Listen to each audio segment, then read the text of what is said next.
Muy bien, entonces tenemos acá el marco teórico.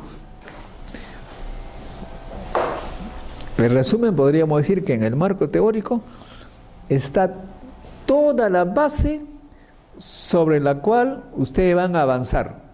Y además, también la metodología que van a usar para ese avance. Y por supuesto, las definiciones que van a utilizar en su trabajo.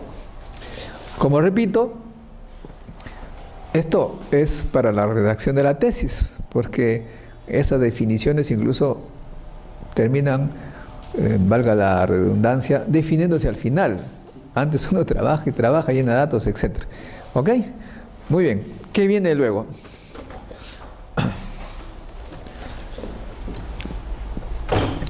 Luego de que han trabajado, han hecho sus mediciones, sus consultas, sus averiguaciones, pues hay una variedad muy amplia de metodología. Hay algunos trabajos de tesis que son encuestas, otros mediciones de laboratorio, otros observaciones de datos existentes en la naturaleza, la observación de la naturaleza, etcétera, etcétera.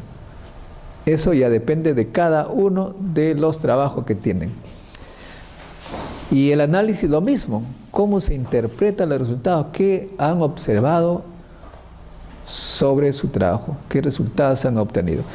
Claro, depende de cada sistema. Yo solamente, para ejemplo, les digo lo que hice en una de mis tesis, la última, la de doctorado en el gobierno y políticas públicas. ¿Qué datos tenía? En primer lugar, un dato que se habla mucho, que ustedes han escuchado seguramente en algún momento en la televisión. Necesitamos más inversión en ciencia y tecnología. Estamos invirtiendo más en ciencia y tecnología. Hay cada vez más plata. Entonces la pregunta es, ¿qué influencia tiene la inversión en ciencia y tecnología sobre el número de solicitudes de patentes? Dije bien, solicitud de patente, que también tiene su definición, es la que uno va a solicitar, que todavía no lo aceptan necesariamente, es una solicitud, ¿no? Pero de todas maneras, el tema es, ¿qué influencia tiene cuando un Estado, un gobierno o la empresa privada invierte más, pone más plata sobre el número de solicitudes de patentes? Eso es lo que vamos a analizar. Luego, tenemos una primera hipótesis. Es la siguiente. No solamente depende de la plata que pongamos, sino la manera como está organizado el sistema que incentiva la ciencia y tecnología. O sea, no todo es plata, como dicen, ¿no? En la vida, igual en la política, no todo es plata. Es fundamental saber cómo está organizado el sistema. Para decirlo más claro, pónganle ustedes gasolina de 98 octanos a un carro del año 60. ¿Qué va a pasar? De repente se incendia.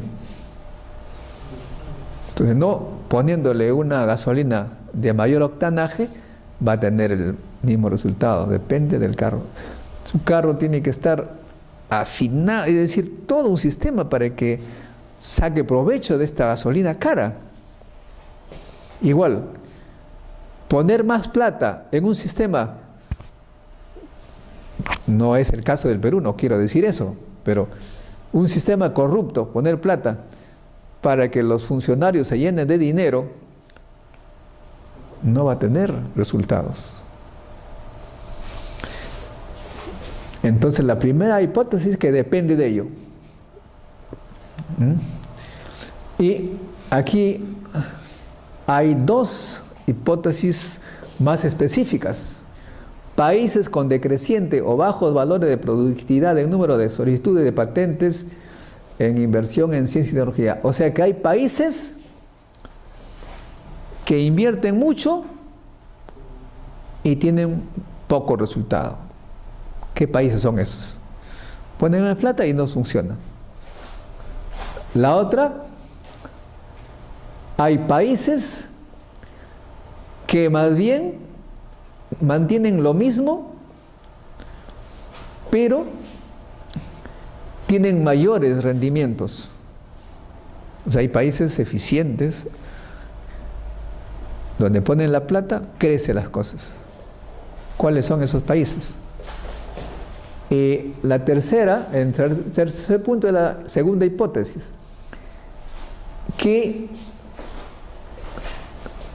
el número de solicitudes de patentes depende de si hay o no carrera del investigador. Son hipótesis que he planteado por una intuición basada en la observación. En universidades peruanas, la única que yo conozco más, carrera de docente significa un sistema de evaluación del profesor, del docente. ¿Cómo evalúas al docente? En la universidad estatal hay lo que se llama la ratificación. Cada 7 años al profesor principal se le evalúa su producción, su desempeño, y si no alcanza el puntaje puede ser despedido. Pero ¿qué cosas, qué criterios sirven para evaluar? Eso es carrera, ¿no? Generalmente se toma en cuenta los cargos administrativos, si ha sido jefe de departamento, si ha sido miembro de una comisión. O sea, hay una serie de criterios, ninguno de los, bueno, no es que sea ninguno, pero la producción de solicitud de patentes es inexistente.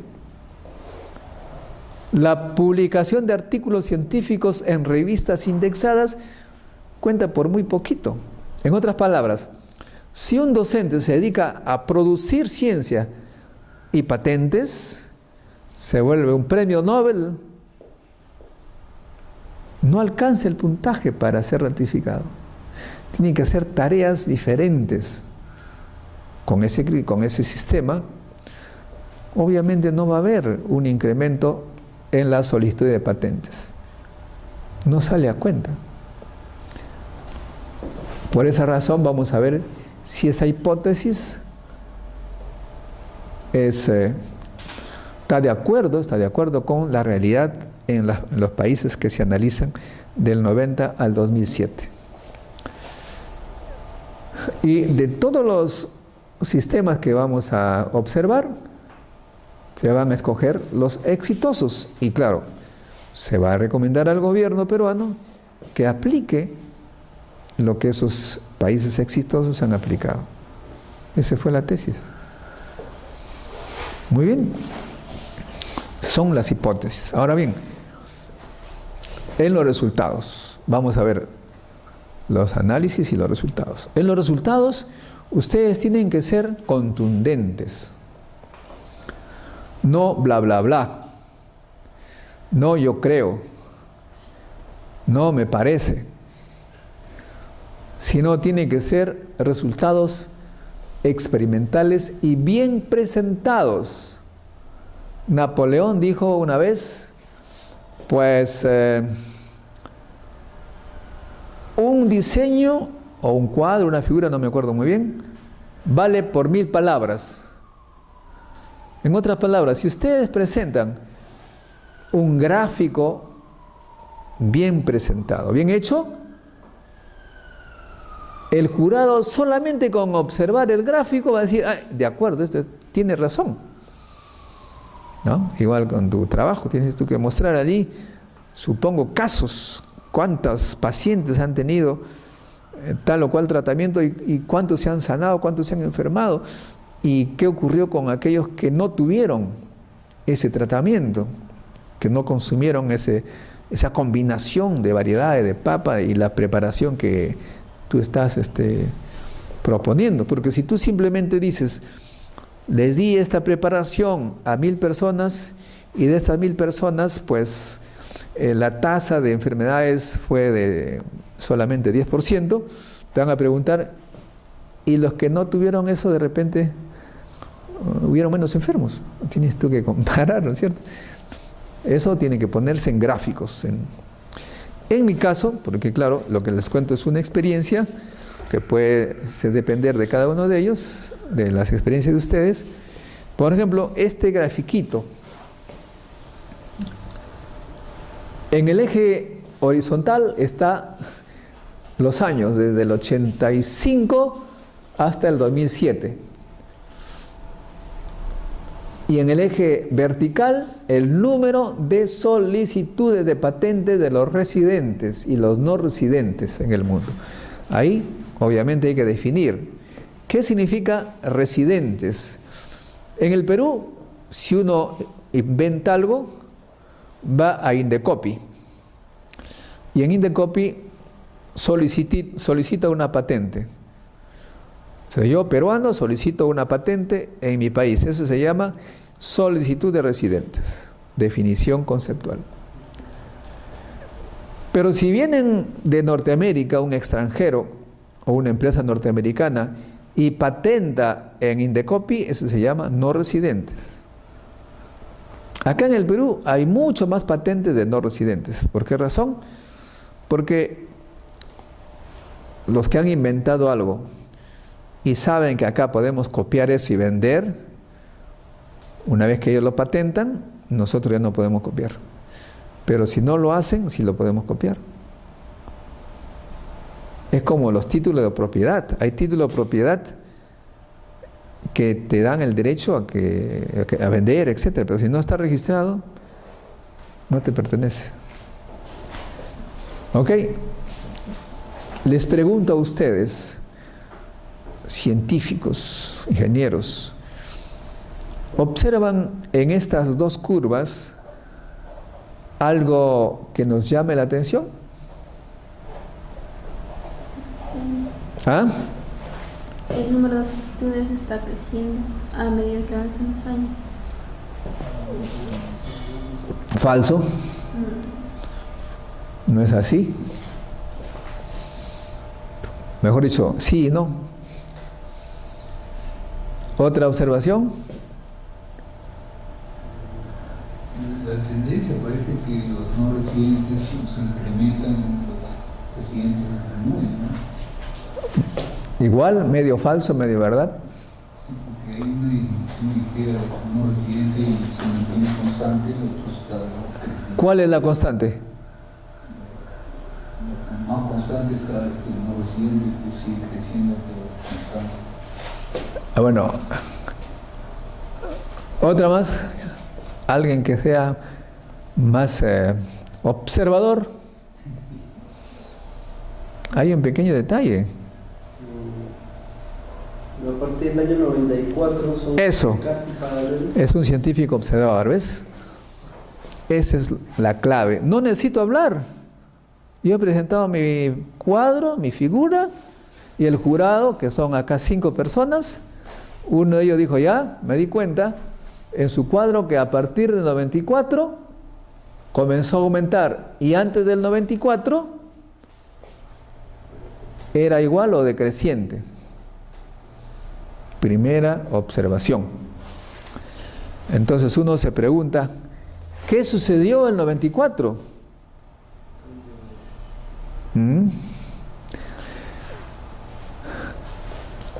Ahí viene la interpretación. Y para la interpretación uno tiene que buscar, observar qué cosa ha sucedido en los países, en el mundo, en el 94, una guerra, qué cosa pasó. Entonces uno se pone a buscar. ¿Y qué es lo que encuentra? Encuentra que en el 94 el mundo, los países inducidos por Estados Unidos, hicieron el acuerdo de la propiedad intelectual. Fue en Marruecos. Dijeron, a partir de este momento se va a respetar las patentes y el que no respete, le cae, digamos, sanciones económicas. O sea, ya Antes no, tú podías copiar y no te pasaba nada, ahora sí te va a pasar.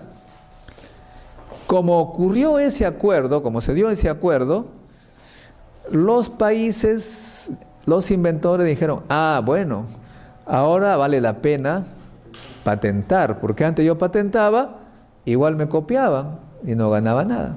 Al contrario, perdía, porque cuando uno patenta, pone al descubierto su invento, lo pone en la pizarra y dice, miren cómo se hace tal cosa, y yo te copio, pues. Encima no me va a caer nada, ninguna pena. Entonces, no, mejor me lo guardo, yo hago mis cosas, no digo cómo se hace, no patento. Pero el 94 sí. Lo pongo en la pizarra y aquel que me copie me tiene que pagar.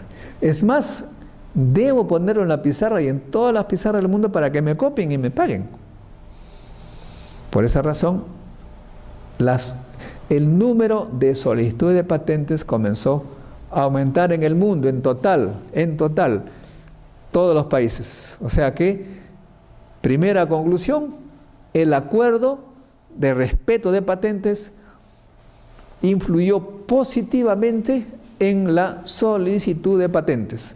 Como que ustedes tienen una manera aquí concreta de presentar sus resultados. Tiene que ser un cuadro, una figura, una foto, qué sé yo, contundente, que no necesite tantas palabras.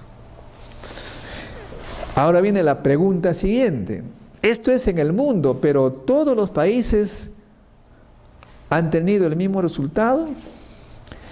Todos los países a partir del 94 empezaron a incrementar el número de patentes.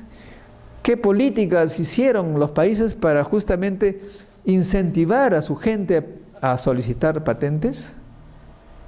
En ese caso ya se tiene que ir país por país. No les voy a presentar todos los países que he estudiado porque ya sería muy largo, pero vamos a ver los más significativos para objetivo de esta conferencia. Acá, ¿qué cosa? Primero, ¿qué país es? México.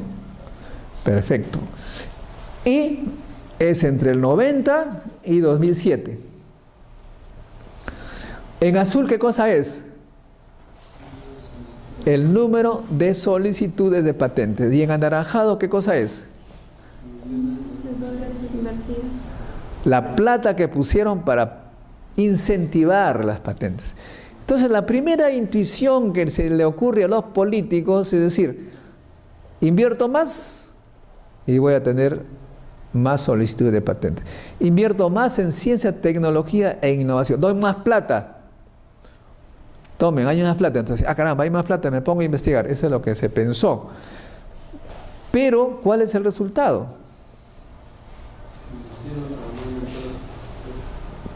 Cero. El número de solicitudes de patentes en México se mantuvo tal cual, a pesar que se ponía más plata. En otras palabras, se echó la plata al mar. Se aró en el desierto. No se dio una buena política. No tenía lo suficiente. ¿Ok? En la figura que ustedes presenten, tienen que señalar de dónde sacan los datos, si son mediciones suyas, si se fueron a contar una por una, no, o cómo. Acá se señala, por ejemplo, dice, datos de la tabla tanto. Bueno, ahí se señala en el anexo que estos son datos del Organismo Mundial de Comercio, etcétera. Ahí se tiene que decir de dónde sacaron los datos. Y la figurita es así, es elaboración propia. O sea que yo con los números hice mi grafiquito. En algunos casos hasta el gráfico se lo copian, se pone ahí, gráfico de tal lugar. Hay que ponerlo. Lo que no se puede hacer es poner una figura de un artículo o un libro sin señalar de dónde se lo sacó. Porque ahí eso es plagio. Te estás apropiando de algo que no te pertenece. México, muy bien. Aquí, ¿qué país es este? Brasil.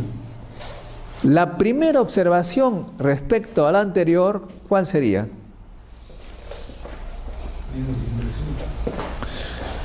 En el cuadro anterior, la línea anaranjada estaba sobre o bajo el azul. Sobre, o sea, invertían más, ¿no? Y el azul estaba en el fondo. Esa es la primera observación. La segunda observación es que desde el 94 al 2009 no aumentaban su inversión en ciencia y tecnología. Igualito. Pero curiosamente el número de solicitudes de patentes sí aumentaba. O sea, ¿estos son magos o qué? Está bien que los brasileños sean campeón en fútbol, pero ¿cómo es eso de que la gente dice hay que invertir más y tener más patentes? México invierte más y nada. Y Brasil, en cambio, no invierte más, incluso disminuye un poco por el 2000 y aumenta. ¿Qué diferencia hay entre México y Brasil?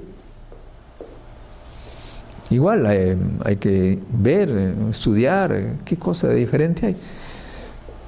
Y la diferencia que se observa después de analizar los datos, los libros, los documentos, es que Brasil tiene un Ministerio de Ciencia y Tecnología y una carrera del investigador. Mientras que México no tiene Ministerio de Ciencia y Tecnología y tiene unas becas del investigador. Una cosa es carrera y otra cosa es beca. La beca es temporal. Te dan por 4 años, 2 años. Carrera es que forma parte de tu sueldo que va aumentando a medida que vas produciendo o no. Totalmente diferente. Lo mismo ocurre con España en respecto a México. España igual, no le voy a presentar, invirtieron hasta 4 veces lo que antes invertían en ciencia y tecnología y ningún aumento en el número de solicitudes de patentes. Y España no tenía Ministerio de Ciencia y Tecnología. Argentina sí oscilaba su inversión en ciencia y tecnología. Los argentinos, como el tango, ¿no? Están para acá, bajan, suben. Entonces, a veces invierten mucho, a veces poco. Lo curioso es que el número de solicitudes de patentes seguía el ritmo de la inversión. O sea, cuando aumentaba la inversión, aumentaba el número de solicitudes de patentes. Y cuando bajaba, también bajaba. O sea que había una correlación. Eso significa que tenía un buen sistema. Tenía un auto muy bueno, pero cuando no tenía gasolina, no avanzaba. Y cuando tenía, avanzaba rápido. Y es que también Argentina tiene un Ministerio de Ciencia y Tecnología y una carrera del investigador. Los otros países no los tienen. ¿No? Ok, entonces, acá ya hay otra figurita que tiene que estar clara, sin necesidad que yo los explique. A ver, ¿qué cosa hay en el eje horizontal? Años. En el eje vertical, abajo dice.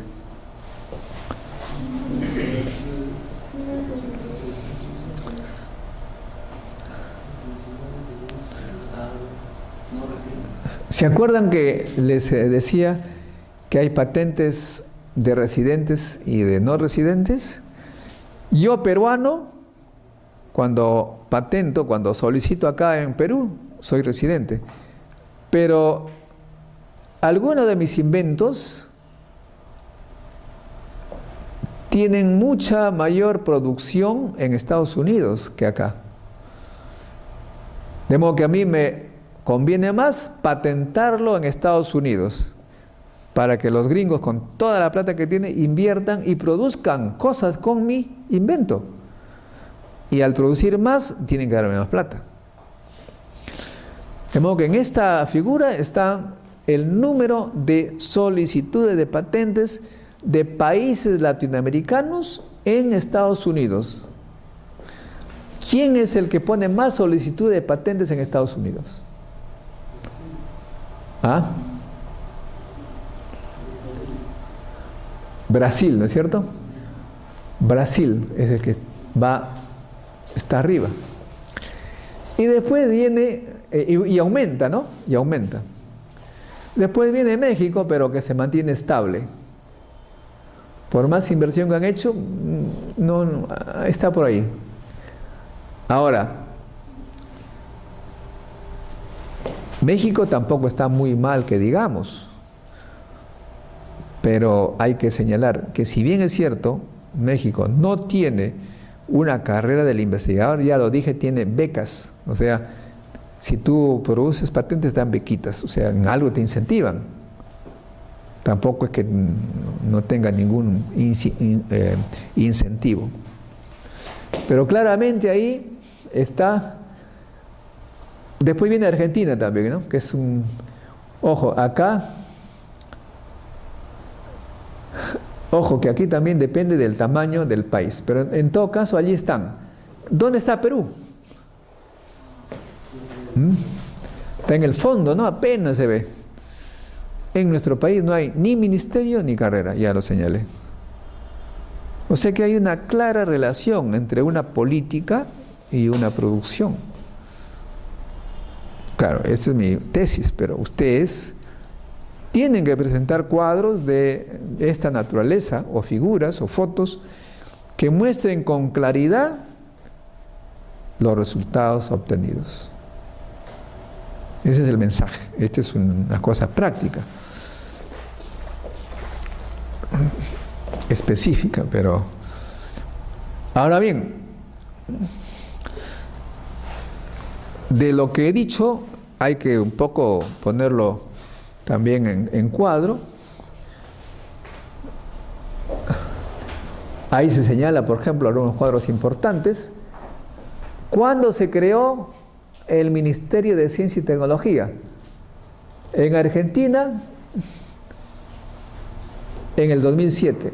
Brasil, al 85. Por esa razón es el que comenzó a aumentar de esa época. Ya estaba listo.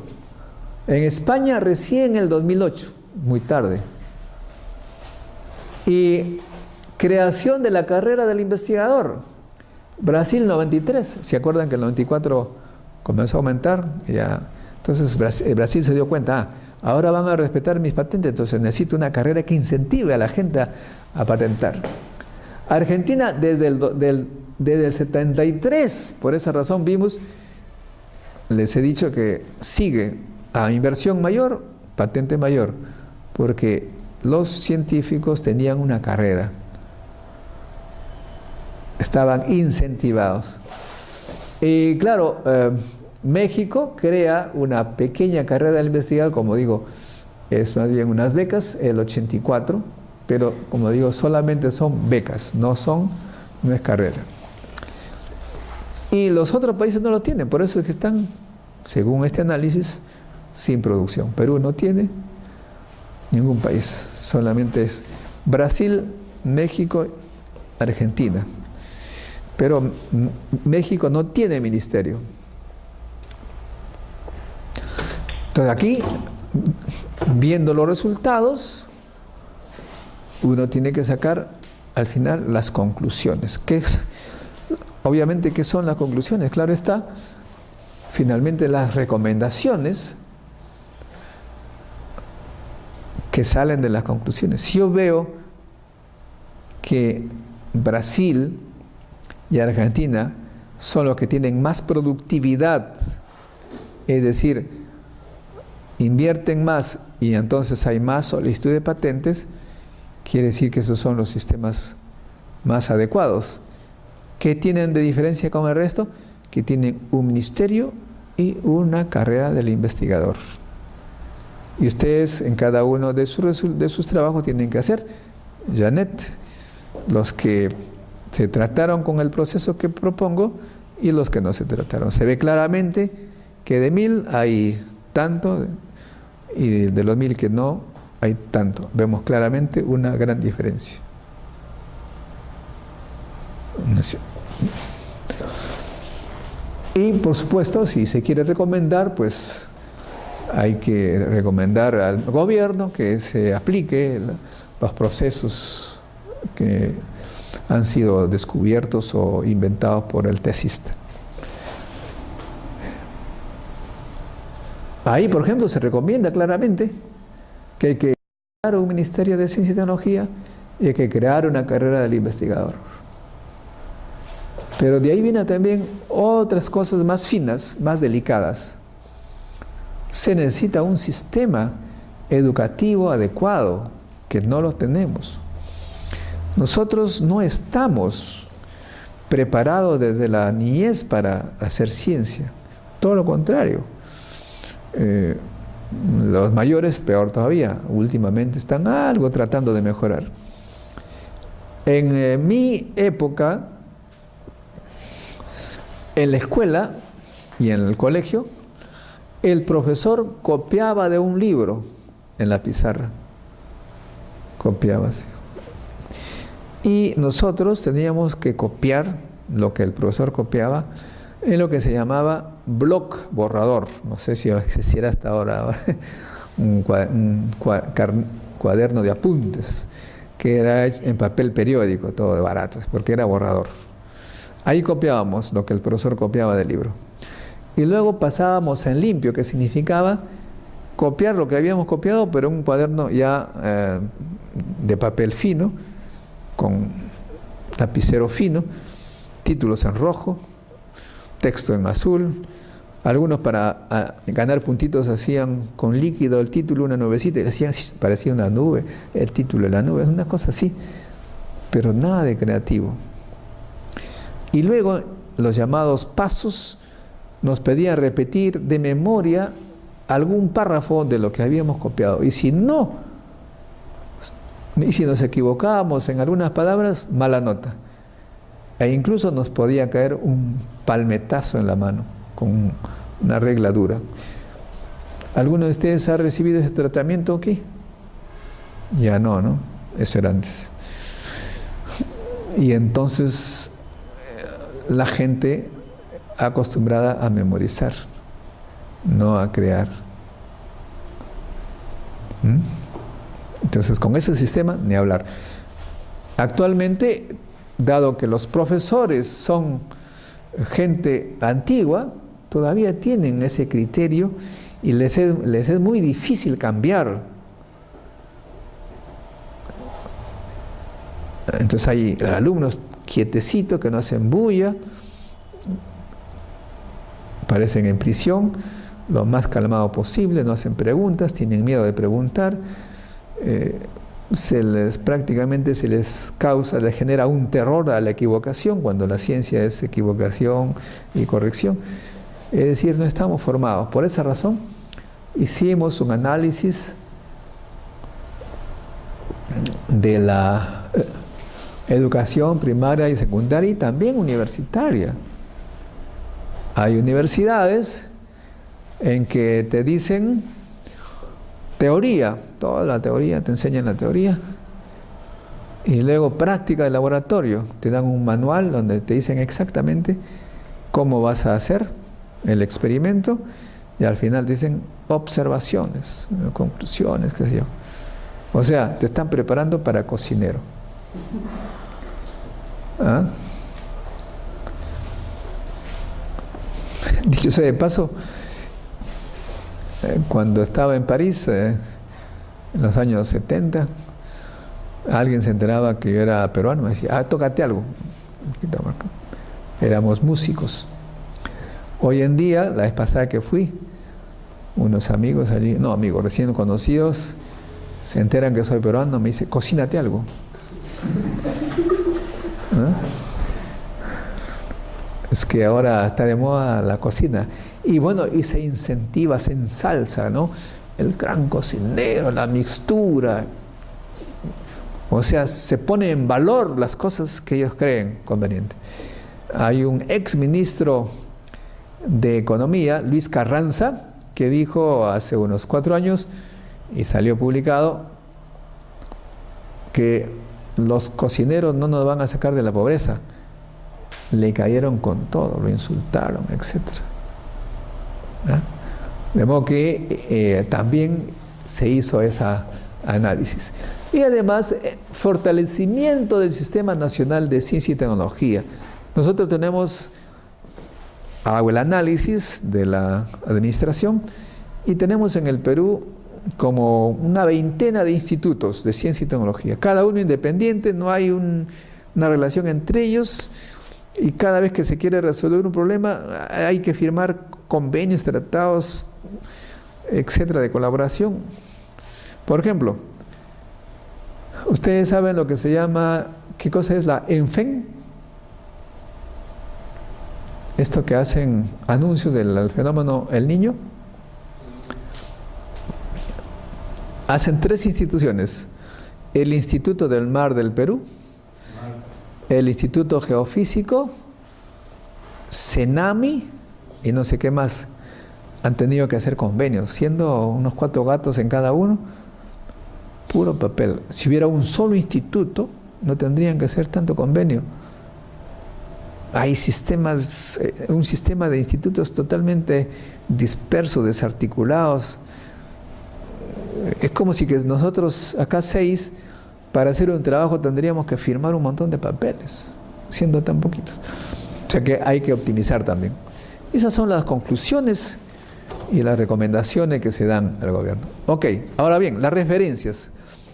Claro, las referencias tienen que ver mucho con el marco teórico, porque allí dije, se pone todo lo que hay que,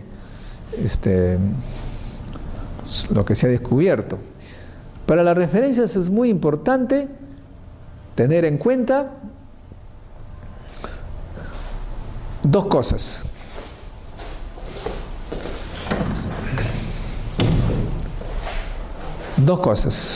Primero, que igual cada universidad tiene su sistema. Uno tiene que adaptarse a la universidad. Pero todas las universidades y todas las instituciones tienen una constante. ¿Cuál es esa constante? Que la referencia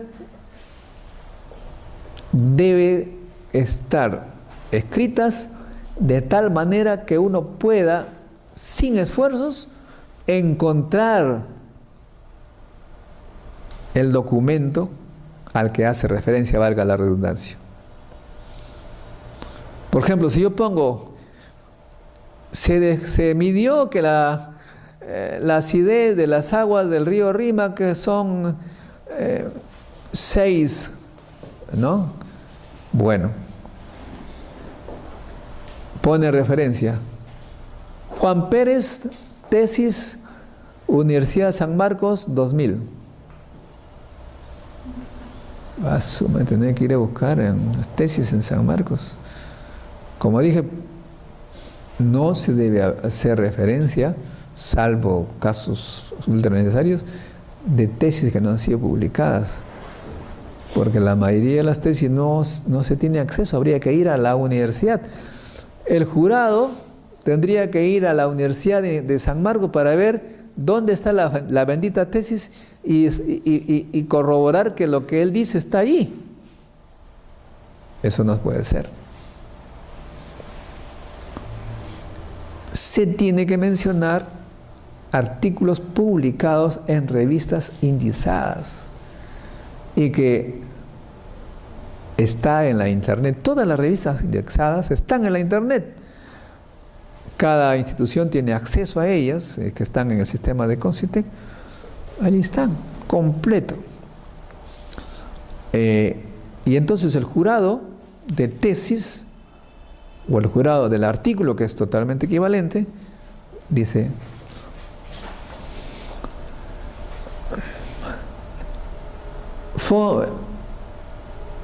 bueno, acá te dan también hay eso de válido, ¿no? Te dan una internet. Pero aquí dice: Economía Mexicana, Nueva Época, volumen 5, número 2, segundo semestre, 96, página de 190, 191. Súper preciso. Con eso yo entro a la internet, coloco, e inmediatamente me sale el documento y compruebo que el tesista o el autor del artículo dice la verdad.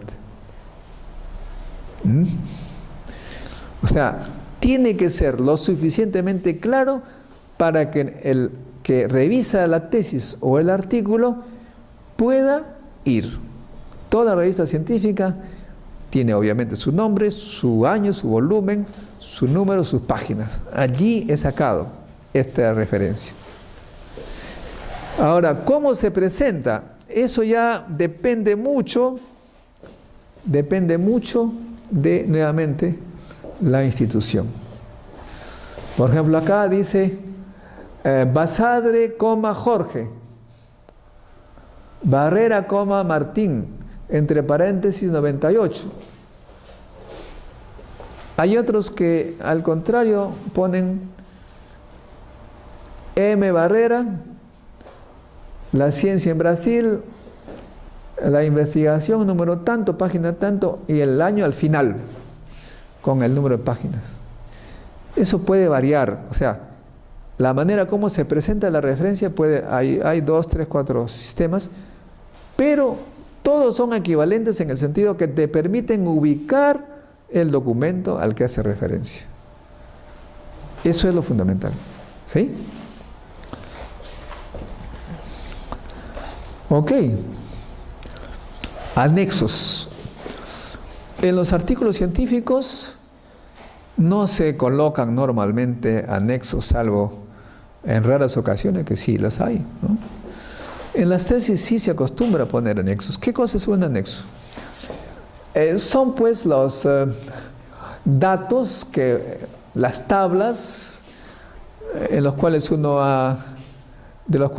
ha usado para hacer los gráficos, por ejemplo. Les presenté algunos gráficos. ¿De dónde saqué los numeritos para hacer esos gráficos? Vienen de una tabla, presento esa tabla. Ahí está. Dice, datos de la Organización Mundial de Propiedad Intelectual, OMPI, de junio del 2008. O sea, yo entro a la web y pongo esos datos y encuentro la tabla, ¿no? Y ahí están los números. ¿Qué cosa dice? Año, arriba, total de solicitudes de patentes, solicitudes residentes, solicitudes no residentes. Todos esos datos son usados para hacer las tablas. O sea que son datos complementarios, no diferentes. Son datos relacionados con los que he hablado, he hecho gráficos, he llegado a una conclusión, y que sería un poco voluminoso colocarlo en el texto y que en el límite podrían ser excluidos. En el artículo no, pero en las tesis pueden ser excluidos.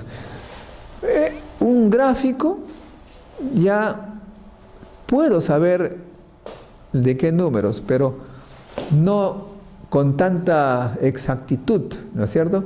Cuando hacíamos el gráfico yo podía más o menos visualizar que en el 90 había un millón de patentes, pero no de 1.006.044. Pues. O sea que en el gráfico no aparece esa exactitud, por eso es que se coloca en el anexo los datos exactos.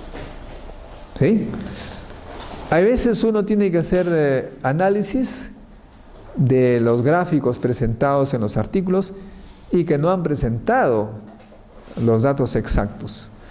Ese es un gran trabajo. Ahí lo que tengo que hacer es con una reglita, ahora con el software hay todo un sistema para dar con cierta aproximación ese valor. No me va a salir 1.006.044, me saldrá 1.006.000, pero no cambia la naturaleza del trabajo ni la conclusión. Pero si quiero exacto, tiene que estar en tablas. Es decir, los anexos pueden haber todo tipo de información que mejore los datos analizados. Para terminar, voy a presentarles la conferencia que dio el doctor Enrique Solano complementariamente al curso. Él vino de España, no hubo cupo para tanta persona la vez pasada, fue limitado, no sé si alguno se quedó sin matrícula esa vez, ustedes vinieron primera vez. Bueno, entonces se perdieron la conferencia del doctor Solano, pero ahora con las maravillas de la internet y esto ya podemos escucharlo de nuevo, ¿no? Y no todo tal vez, pero el inicio, ¿ok? Muchas gracias entonces, ¿eh?